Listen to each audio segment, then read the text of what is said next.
capítulo anterior, el triunfo de las derechas. Las divisiones políticas debilitan al gobierno republicano. El centro-derecha forma una alianza sólida que le permite ganar las elecciones. Las reformas son anuladas y los socialistas y la UGT lanzan una insurrección revolucionaria que es fuertemente reprimida. La violencia de la represión debilita al gobierno conservador.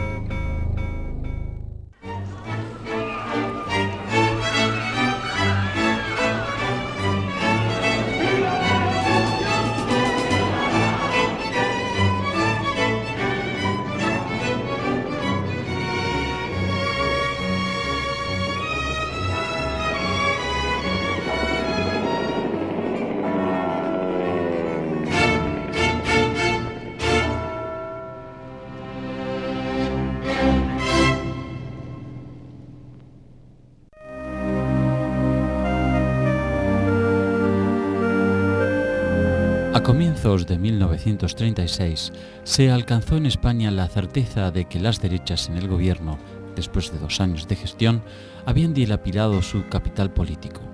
La impopularidad se produjo a causa de escándalos de corrupción en los que se vieron envueltos diversos funcionarios, pero también de excesos represivos producidos particularmente en Cataluña y Asturias. Allí, ante la formación del gobierno de derechas de Alejandro Lerroux, con la incorporación de ministros de la Confederación Española de Derechas Autónomas, CEDA, en 1934, los sectores obreros habían intentado un levantamiento armado.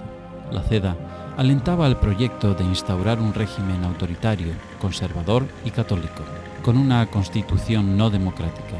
Era un sistema dictatorial al estilo portugués, poniendo a José María Gil Robles como jefe de gobierno. Por eso, la entrada de 3 dirigentes de la CEDA en el Consejo de Ministros de Lerroux fue vista como una amenaza directa para la República y provocó el levantamiento de la izquierda. Esta insurrección fue rápida y violentamente sofocada, señalando una importante derrota obrera y un grado inesperadamente alto de represión.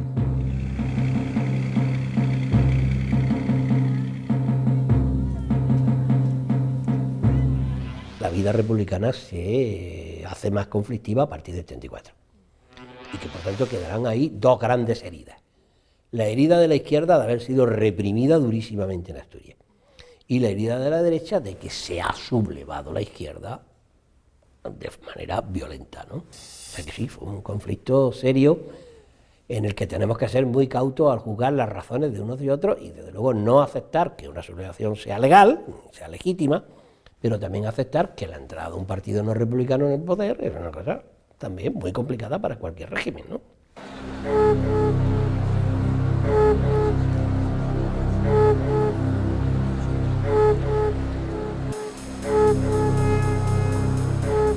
Después de la insurrección de 1934, los patronos habían pasado a la ofensiva, amparados por el gobierno derechista. Se produjeron despidos masivos, reducción de salarios, restricción de la libertad de prensa, desconocimiento de derechos adquiridos por los trabajadores y anulación de los contratos de trabajo. Todo ello provocó que amplios sectores de las clases medias, que no habían simpatizado con la huelga revolucionaria de 1934, se identificaran con los obreros y cuestionaran el gobierno de derechas. Los partidos republicanos de centro-izquierda y las estructuras de la izquierda lograron, mientras tanto, coaligarse en el llamado Frente Popular. La operación tuvo éxito, en gran medida debido a la torpeza política de las derechas. El líder republicano, Manuel Azaña, que había sido encarcelado por las insurrecciones de 1934, pronto fue puesto en libertad por falta de pruebas, y el incidente aumentó su prestigio y popularidad.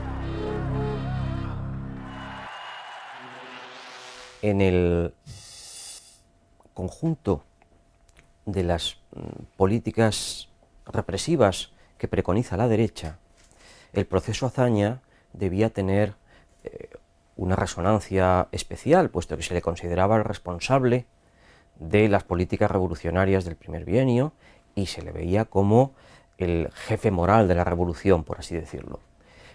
Lo que pasa es que en el momento en que hay que iniciar las acciones legales, se comprueba que Azaña no tiene ninguna responsabilidad y por lo tanto es imposible perseguirle. ¿Qué consigue con ello la derecha? Pues consigue hacer un mártir. Una vez libre, Azaña comenzó a generar las bases de un entendimiento con los socialistas y se constituyó en pieza clave para cualquier operación de unidad de los sectores progresistas. No obstante, el gobierno no consideró que los republicanos de izquierda fuesen adversarios importantes. Por eso, autorizó frecuentemente sus actos públicos y conferencias. Un motivo trascendente permitió el acuerdo electoral por encima de las diferencias que incluso enfrentaban al PSOE con su ala sindical, la poderosa UGT, la amnistía de los presos por la insurrección de 1934. Para enero de 1936, el Tribunal Supremo había confirmado varias penas de muerte. Miles de involucrados en la rebelión seguían presos y aún sin proceso, y pese a las señales conciliadoras del gobierno, los tribunales militares seguían con su tarea sin prisa pero sin pausa. Las condenas a muerte generaron indignación incluso en personas alejadas de preocupaciones políticas. Esa realidad galvanizó a los partidos integrantes del Frente Popular con el objetivo de ganar las elecciones con una plataforma electoral de reivindicaciones moderadas. El objetivo central de la amnistía determinó que hasta los anarcosindicalistas de la CNT, reacios a una alianza electoral, apoyaran al Frente Popular, aunque sin formar parte de él. Lo que alimenta políticamente al Frente Popular es la movilización por la amnistía, la recuperación del poder, las reposiciones de los obreros que habían sido despedidos, la libertad de todos los encarcelados. Es decir, hay ahí también una movilización popular muy fuerte que va a ser la base de apoyo de esa nueva coalición. Otro factor que contribuyó a la configuración del Frente Popular fue la incorporación de los comunistas. El Frente Popular es reconstruir la alianza republicano-socialista, pero por la presión de Largo Caballero, que es el responsable de esa política, incorporar a los comunistas, porque Largo Caballero piensa que los comunistas refuerzan su posición en la nueva alianza e impedirá a la nueva alianza reconstruir la política republicana tal como fue en el primer bienio. Y entonces, así es como los comunistas empiezan a ser una fuerza política en España, llevados de la manita de Francisco Largo Caballero, que los mete en esa alianza republicano-socialista. Los comunistas que se habían incrementado, sobre todo en la sección juvenil, ven ahí una versión del Frente Popular y le empiezan a llamar a lo que Prieto y Azaña seguían llamando coalición republicano-socialista, le empiezan a llamar Frente Popular. Precisamente, en un discurso de la campaña electoral, Azaña presentaba este programa aceptable en su coyuntura histórica, no solo para republicanos, sino también para comunistas y socialistas. Hemos de ir derechamente a romper las grandes concentraciones de riqueza territorial inmobiliaria, que dada la estructura de la sociedad española, atrozmente conservadora con el retraso de un siglo, impiden la efectividad de la democracia. En la derecha, en cambio, las diferencias se habían acentuado principalmente como consecuencia de la represión de octubre de 1934, provocando el debilitamiento y caída del gobierno. Ni siquiera la sombra de la posible victoria del Frente Popular logró conciliar las posiciones. Así, la CEDA, dirigida por José María Gil Robles, no pudo pactar con otras opciones más extremas a la suya como la Falange de José Antonio Primo de Rivera.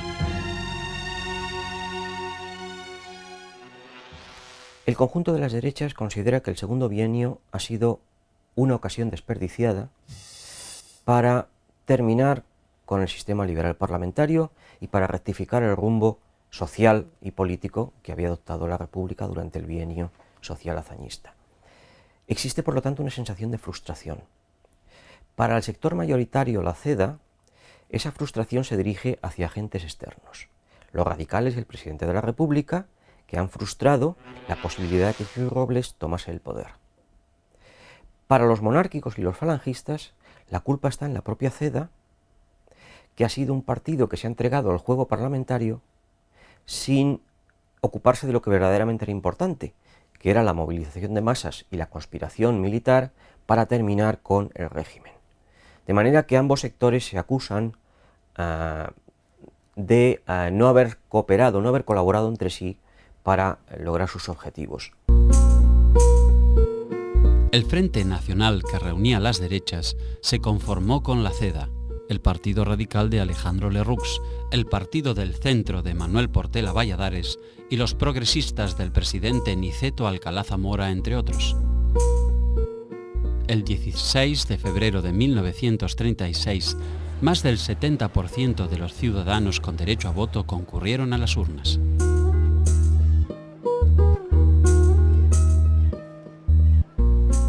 El Frente Popular obtuvo en primera instancia el 34.3% y el Frente Nacional el 33.2% de los votos, pero esta paridad no se reflejó en el Parlamento.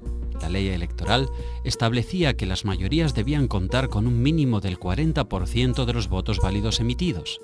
En las provincias, donde no se pudo formar quórum, debió realizarse una segunda vuelta, que dio amplia ventaja al Frente Popular, que obtuvo 278 diputados contra 131 de derechas, 10 de los candidatos de centro y 10 de los nacionalistas vascos.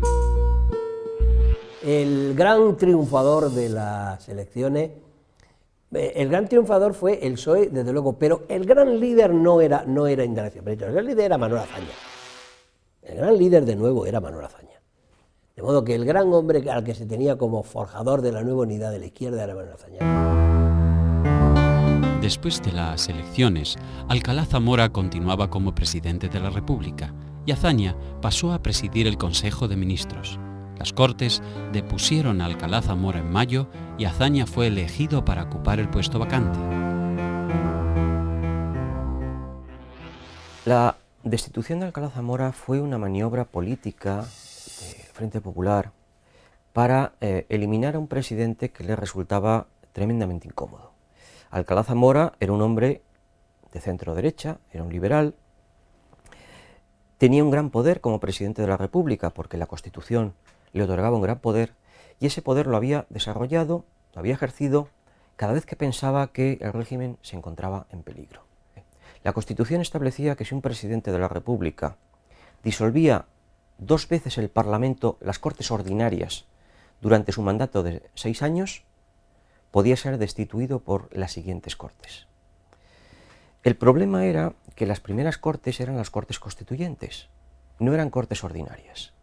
Y ahí es donde entra el matiz. Y entonces fue cuando Azaña dijo que la solución perfecta era la que habían pensado siempre Indalecio Prieto y él de presidente de la República e Indalecio Prieto presidente del gobierno. Azaña nombró presidente de la República, pero Prieto, cuando Azaña le dice que forme gobierno, Prieto tiene el inconveniente de que la mitad de su partido no quiere. Entonces ahí hay un proceso complicado en el que Prieto dijo, si yo acepto la presidencia del gobierno, el PSOE se rompe. Por tanto, vamos a hacer lo que dijimos, el PSOE no participa en el gobierno, sino que lo apoya desde las Cortes. Y entonces fue nombrado presidente del gobierno un amigo de Manuel Azaña, Santiago Casares Quiroga, que demostró ser un desastre el presidente del gobierno. Si bien el Frente Popular fue un instrumento electoral eficaz, fracasó como coalición de gobierno.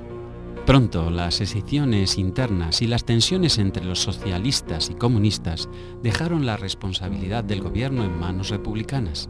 De hecho, por prudencia política, el gobierno del Frente Popular no tuvo ministros socialistas, comunistas ni anarquistas. La presión de los partidos del Frente Popular obligó a dictar una amnistía antes de que la avalara el Parlamento. Se restituyó en el gobierno de Cataluña a Lluís Companys, preso desde octubre de 1934 con motivo de la declaración de la soberanía catalana. También se repusieron en sus cargos a alcaldes destituidos durante el bienio anterior, pero no se pudo evitar que campesinos y obreros volvieran a tomar numerosas propiedades agrícolas y fábricas por la fuerza. Esto obligó a aplicar una suerte de reforma agraria de facto. El gobierno tampoco pudo impedir que grupos de choque de la derecha, como los falangistas, organizaran atentados aún después del encarcelamiento de su líder, José Antonio Primo de Rivera, por tráfico ilegal de armas en marzo de 1936. El gobierno del Frente Popular tenía un enorme interés en ilegalizar a la Falange, en impedir sus actuaciones, con lo cual el partido, desde muy poco después del triunfo del Frente Popular, fue declarado ilegal. El tema entró en vía judicial, pero las autoridades aprovecharon para detener a toda la cúpula dirigente del partido. El gobierno destituyó o envió a destinos alejados de Madrid a los generales de quienes desconfiaba.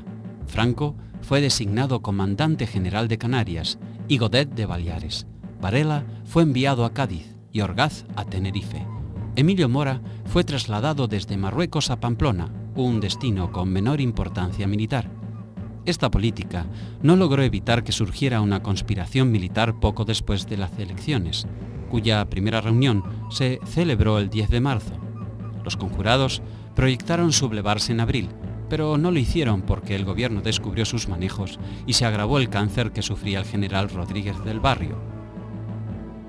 Desde entonces, Mola se convirtió en el planificador de una nueva intentona, cuyo jefe teórico era el general Sanjurjo, exiliado en Portugal.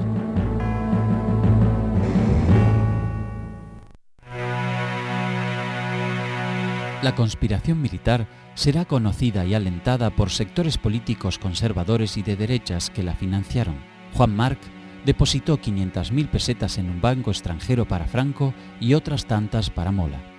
Gil Robles entregó a Mola 500.000 pesetas de la Caja Electoral de Acción Popular.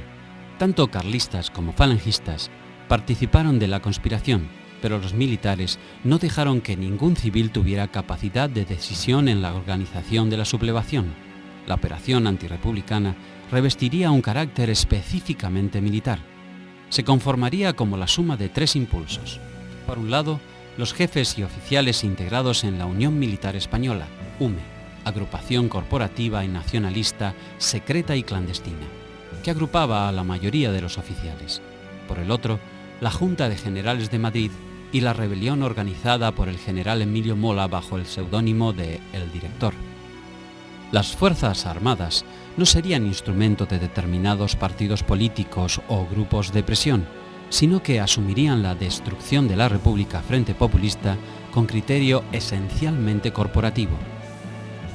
Una circular interna de la Unión Militar Española de febrero de 1936 expresaba: las bases del Frente Popular solo se pueden imponer a España en la calle, a tiros. Antes que consentir el triunfo del comunismo, el ejército español aplastará para siempre la revolución.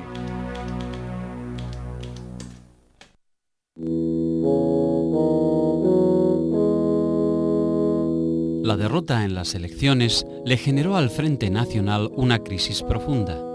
Gil Robles perdió su liderazgo y la CEDA sufrió el impacto. Sectores de la derecha comenzaron a traslucir su decepción por la República y apoyaron a un político monárquico y admirador de Mussolini, José Calvo Sotelo. La retórica de Calvo Sotelo era decididamente subversiva. Sería loco el militar que al frente de su destino no estuviera dispuesto a sublevarse en favor de España y en contra de la anarquía si ésta se produjera.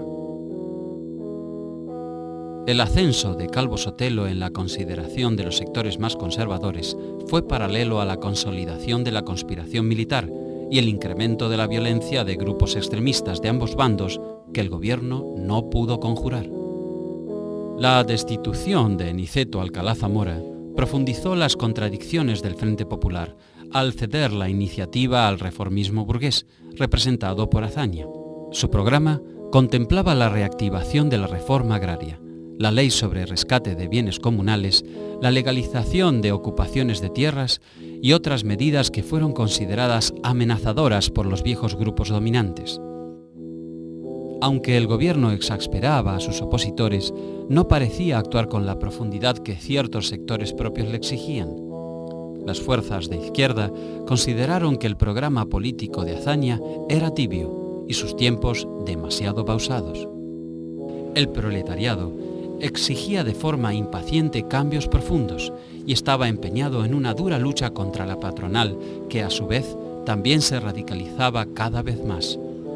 Las derechas trataron de sacar partido de la situación, reclamando al gobierno que garantizara el orden público.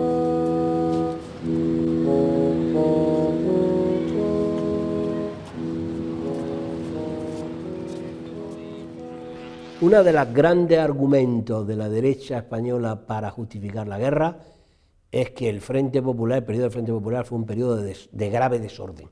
Eso no es verdad, aunque sí es verdad que aumentó el conflicto, en efecto, y que un presidente del gobierno débil como Casares Quiroga no supo hacer las cosas, eso está claro. Pero esos desórdenes no pueden justificar la guerra de ninguna manera. Gil Robles empleó ese argumento en las Cortes sistemáticamente, y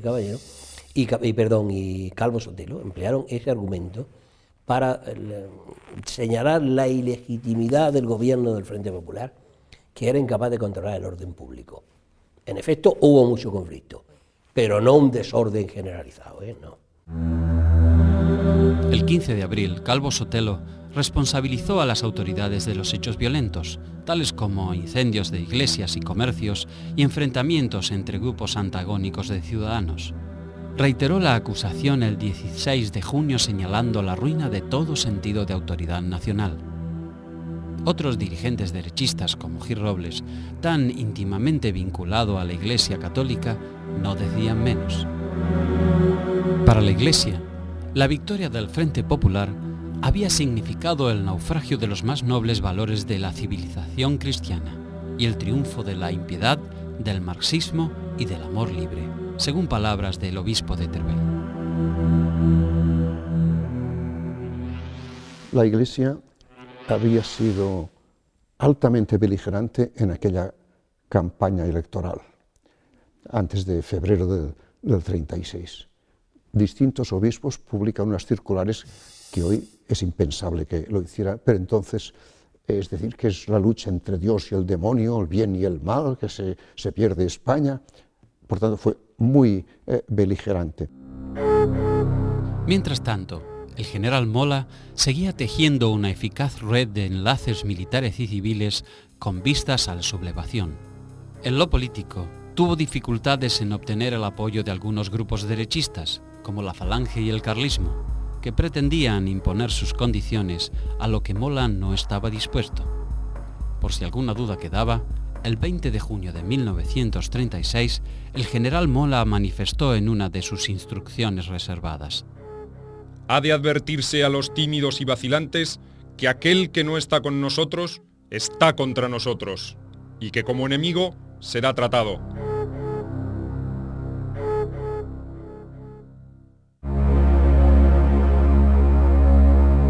En la noche del 12 de julio de 1936, el teniente de la Guardia de Asalto y ferviente socialista José Castillo resultó asesinado a balazos por pistoleros de derechas. La réplica fue fulminante.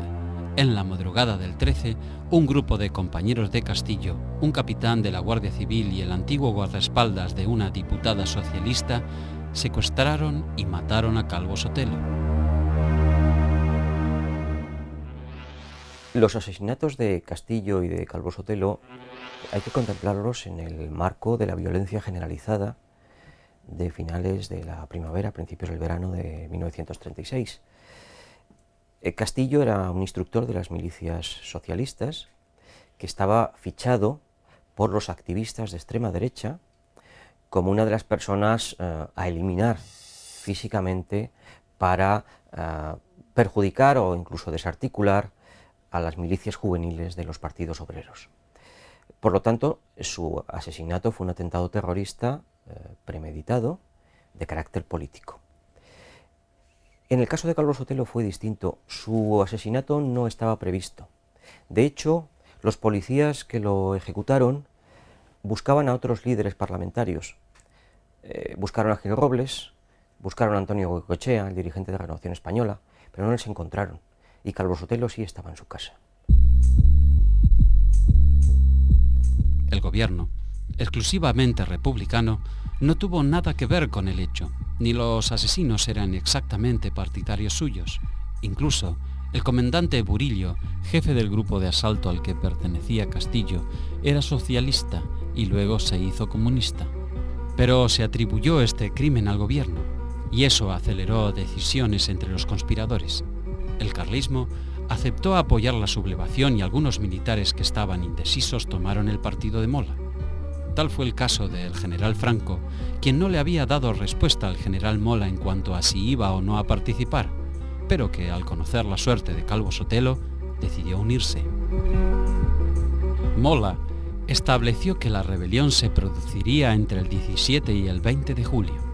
La inminencia de un golpe fue percibida por amplios sectores frente populistas, aunque no reconocida por el gobierno. Hay constancias de que el presidente del Consejo de Ministros, Santiago Casares Quiroga, fue informado de la inminencia del golpe militar, pero consideró tales informes como meros rumores alarmistas y los ignoró. Luego, una vez producida la sublevación, no supo tomar medidas suficientemente enérgicas.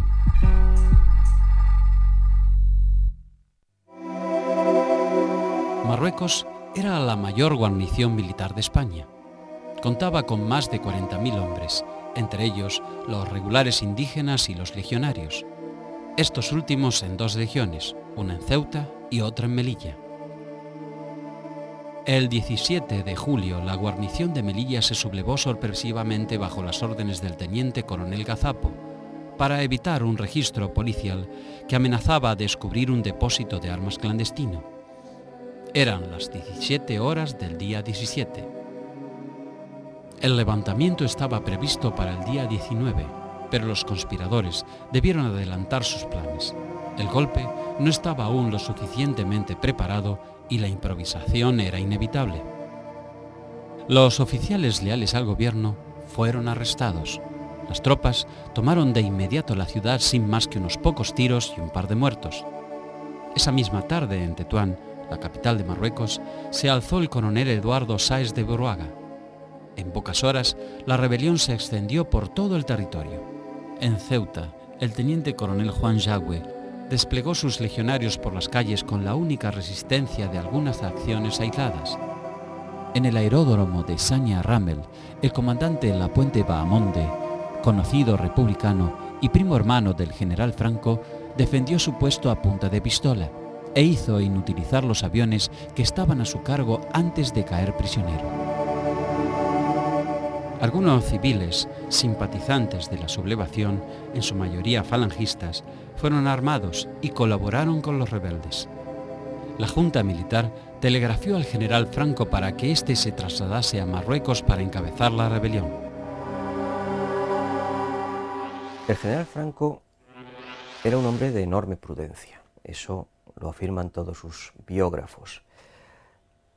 Ideológicamente estaba comprometido con la opción golpista, participó, eso es evidente también, en la conspiración a través de la Junta de Generales, pero no adoptó posiciones de primera línea, no las había adoptado nunca. En la madrugada del 18 de julio, Franco respondió con entusiasmo al telegrama de la Junta de Marruecos e hizo cruzar mensajes a diversos jefes militares. De forma inmediata, hizo proclamar el estado de guerra y dispuso que las tropas tomaran las ciudades.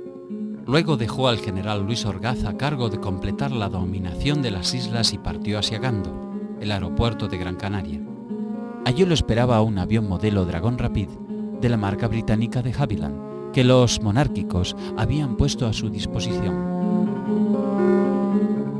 Ese mismo 18 de julio, Franco hizo pública la siguiente declaración.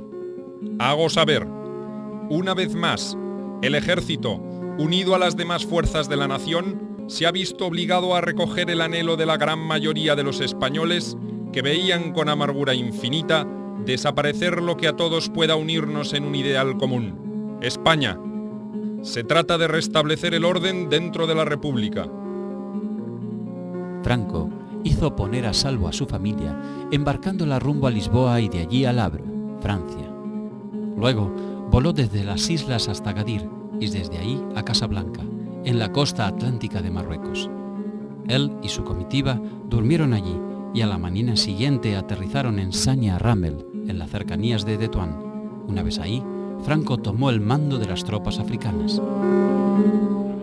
Cuando llega, ordena al aparato que dé unas cuantas vueltas de circunvalación y distingue al Rubito, que era el comandante de Sáenz de Uruaga, y dice: ahí está el Rubito, que era un compañero suyo de la Legión, y entonces ya está absolutamente seguro, aterriza. Muy cauto, muy cauto. Es más, y además viaja en el avión con un pasaporte diplomático que le ha proporcionado Sangroniz, habiéndose asegurado ciertos ingresos en el extranjero por si el golpe salía mal, y disfrazado de morito, con un turbante, como ha contado el mismo Pollard, el piloto. Y ya cuando ya se garantiza todo eso, ya se quita, en fin, el disfraz y se pone, ¿no?, de comandante en jefe, ¿no? El gobierno republicano intentó minimizar la importancia de la sublevación. Sus intentos de garantizar que la normalidad era absoluta y que nada había que temer solo aumentaron el nerviosismo de la ciudadanía. Mientras tanto, la rebelión se había extendido a la península. Mola había conseguido hacerse fuerte en Navarra a la vez que el general Gonzalo Queipo de Llano había asegurado una cabeza de puente en Sevilla. En Bilbao, en cambio, el coronel Pinerúa, jefe de la primera guarnición, impidió cualquier sublevación.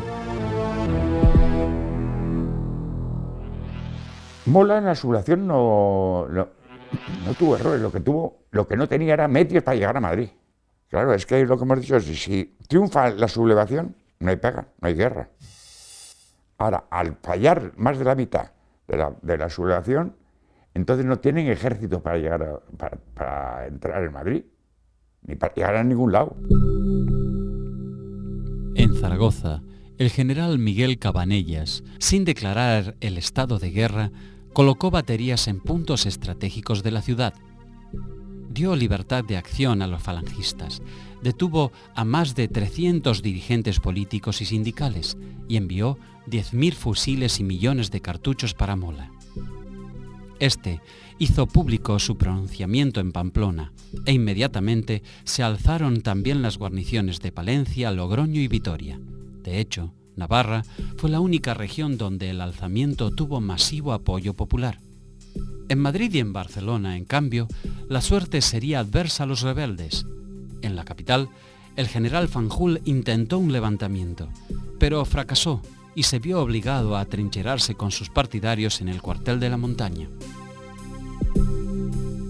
Fuerzas leales al gobierno y los milicianos terminaron asaltando el cuartel, quebraron la resistencia de los rebeldes y masacraron a los defensores en un acto que, por sus represalias, tendría consecuencias graves en el desarrollo posterior del conflicto y el trato de los prisioneros por ambos bandos. En Barcelona, Godet cometió un grueso error de cálculo. Creyó que dominaría fácilmente la situación, pero cuando llegó a la ciudad consideró que la sublevación estaba prácticamente fracasada y en consecuencia se rindió. Godet fue siempre un buen hombre que había participado ya en otras intentonas, pero nunca fue una gran cabeza, ¿no? Es decir, los de Barcelona no estaban bien preparados y él llegó a Barcelona sin conocer bien la situación y fue apresado. Sí, bueno, pues podría haber resistido heroicamente y proclamar tal, pues no. Godet. Luego sus hijos han intentado escribir algún libro justificando y reivindicando su persona, pero el hecho es que él por la radio recomendó que la sublevación se acabara, presionado evidentemente por la Generalitat catalana y por quienes le habían apresado.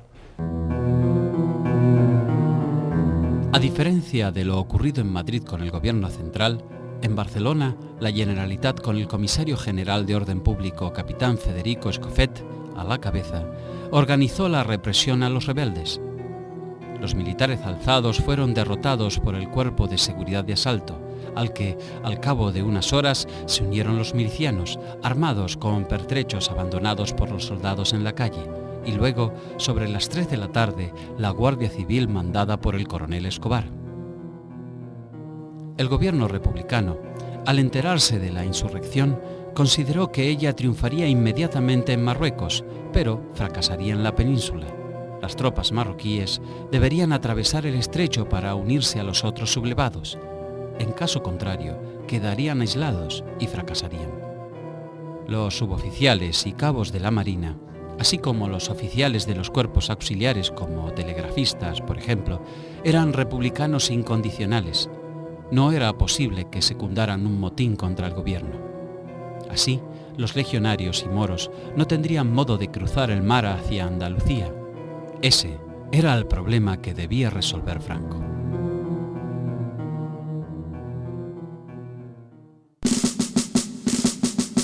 En la madrugada del 19 de julio llegaron a la península tropas marroquíes a bordo de algunos pequeños barcos.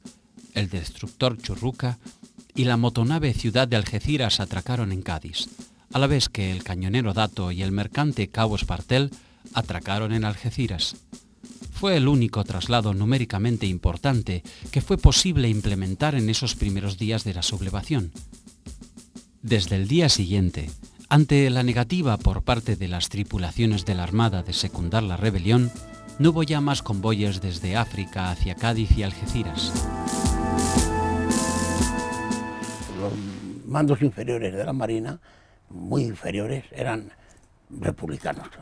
Vamos, había un predominio. En cambio, los mandos superiores y en los jefes y generales o almirantes, pues eran del otro bando. Eso hizo que en algunos barcos se diera la terrible circunstancia de que los fusilaran. La manera de fusilar a los jefes, bueno, pues, que son cosas que pasan en la guerra. La guerra es así, es muy dura. Los refuerzos esperados por los conspiradores fueron llegando solo por medio de un exiguo puente aéreo establecido entre Marruecos y el aeropuerto de Tablada. 3 o 4 aviones que transportaban una docena de soldados en cada vuelo. El día 25, 2 faluchos de pesca lograron cruzar el estrecho llevando unos 150 legionarios. En Sevilla, Queipo de Llano ocupó inmediatamente el centro de la ciudad.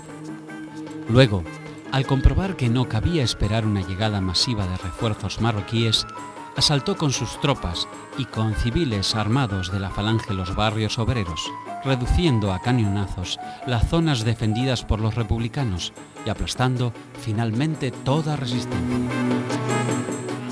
En Sevilla no se distribuyen armas a las masas obreras como se distribuyen en Madrid el 19 de julio o se distribuyen en Barcelona. Es decir, la República se salvó en Madrid y se salvó en Barcelona gracias a que se distribuyeron armas a los sindicatos. Y en Sevilla se perdió el 18 de julio porque no se distribuyeron armas a los sindicatos. En forma simultánea a su ofensiva armada, Queipo de Llano acometió una intensa campaña por radio, propalando que un nutrido contingente marroquí había ya desembarcado y que era inminente el triunfo definitivo de la sublevación. En Valladolid, los conspiradores pusieron al general Andrés Saliquet, que había sido gobernador en la dictadura de Primo de Rivera, al mando de la 7ª División. Salamanca, Ávila, Segovia y Cáceres quedaron a sus órdenes. Con prisa, se organizaron columnas para marchar hacia Madrid. Saliquet declaró de manera inmediata el estado de guerra, de acuerdo con el bando que emitió el 18 de julio. Queda declarado el estado de guerra en todo el territorio de esta división y como primera consecuencia, militarizadas todas las fuerzas armadas, sea cualquiera la autoridad de que dependían anteriormente, con los deberes y atribuciones que competen a las del ejército y sujetas igualmente al Código de Justicia Militar. En Galicia se combatió en las calles desde el 19 hasta el 25 de julio. Por un lado, los falangistas y las tropas sublevadas. Por el otro, trabajadores mineros y guardias de asalto. Finalmente, los republicanos debieron huir hacia las montañas. A todo esto, el presidente del Consejo de Ministros, Santiago Casares Quiroga, presentó su dimisión ante Manuel Azaña, quien formó un nuevo gabinete, con muchas marchas, contramarchas, dudas y dilaciones. El gobierno ordenó la concentración de guardias de asalto en Madrid, el bombardeo de Melilla y Ceuta, la entrega de armas al pueblo y el alistamiento y movilización de las fuerzas leales. El mismo 19 de julio, el general Sanjurjo tenía que salir, estaba exiliado en Estoril, tenía que salir para ponerse al frente, para venir a España y ponerse al frente de la sublevación. Era el jefe reconocido por los generales conspiradores, el jefe de gobierno que iban a instituir, ¿no? El general Sanjurjo muy en su carácter, y la esposa, la joven segunda esposa, el general Sanjurjo, tuvieron la peregrina idea de que la avioneta del monárquico, del aviador monárquico Juan Antonio Ansaldo, que lo iba a trasladar de Estoril a España, a Burgos, cargara con un gran baúl con todos los uniformes y condecoraciones del general Sanjurjo.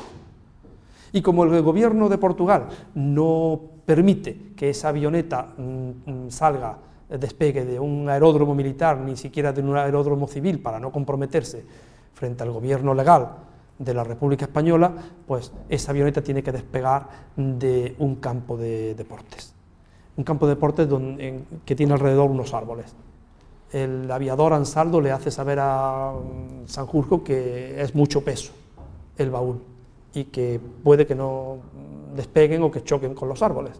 Pero el general Sanjurjo y su joven esposa se empeñan en que tiene que traer todas las condecoraciones y todos los uniformes. Y ese fue el accidente, como es sabido, que al despegar la avioneta chocó con los árboles y cayó y ardió. La jefatura de la sublevación, al morir Sanjurjo, tenía entonces 4 candidatos: Cabanellas, Queipo de Llano, Franco y Mola. Pero el pasado republicano de los 2 primeros inquietaba a los rebeldes.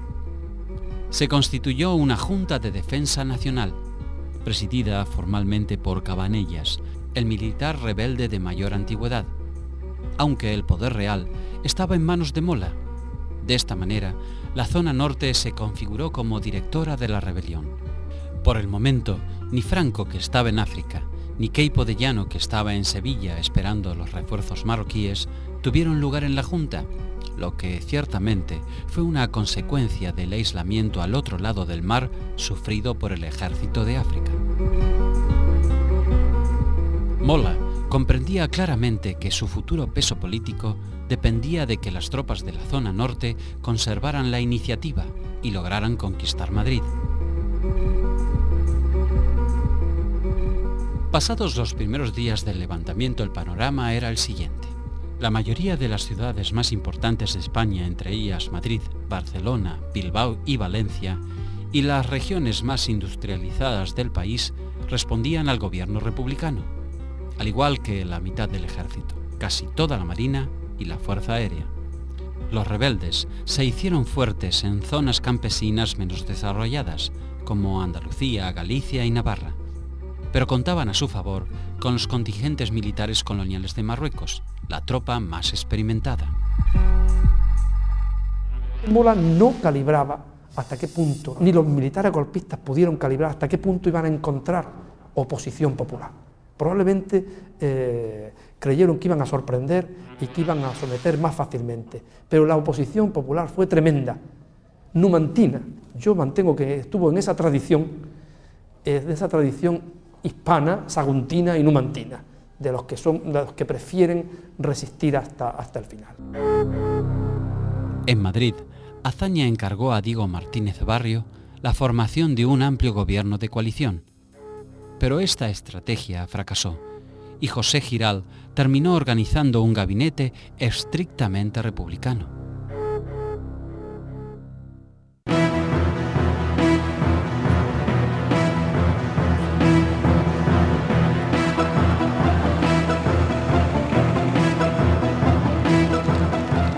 A esta altura, España estaba definitivamente partida en 2. El golpe había fracasado en su intención de tomar el poder en todo el territorio, y la guerra civil era inevitable.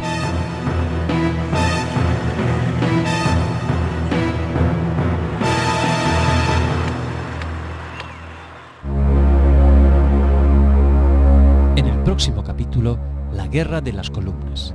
Las tropas rebeldes acantonadas en África logran pasar el estrecho con el apoyo de Italia y Alemania. En el territorio republicano se produce un estallido revolucionario.